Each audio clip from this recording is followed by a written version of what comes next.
Sino sa tingin ninyong problema? But every time na sinusolusyonan ng corruption, like what you said, yung bill na gusto ninyong mangyari, walang nangyayari.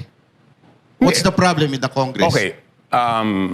Definitely yung former speaker, I mean, maliwanag na yun eh. Hindi magagawa ni Saldico lahat ng mga to kung walang approval ng former speaker.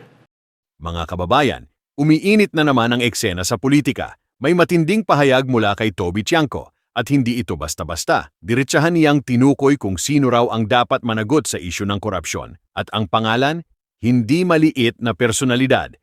Sa gitna ng mga panukalang batas na layong sugpuin ang korupsyon, bakit parang hindi pa rin ito nawawala? Ito ang tanong ng maraming Pilipino at ayon kay Tiangco, may malinaw siyang sagot.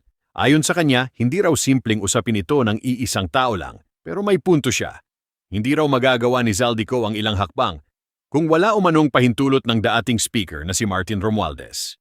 Boom! Malinaw na pahayag. Ibig sabihin, may chain of command, may basbas mula sa taas. Kung totoo ito, mas malalim ang issue kaysa inaakala ng marami.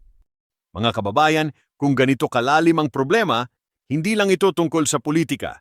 Ito ay tungkol sa tiwala, ito ay tungkol sa pondo ng bayan, at higit sa lahat, sa kinabukasan ng Pilipinas.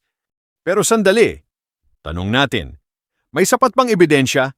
Ito ba ay politika lang o ito na ang pagbubunyag ng katotohanan? Hindi dapat basta-basta maniwala, pero hindi rin dapat baliwalain.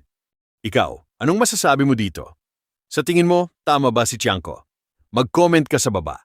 At kung gusto mo ng ganitong klaseng content, like, subscribe, at ishare mo ito para mas maraming makaalam.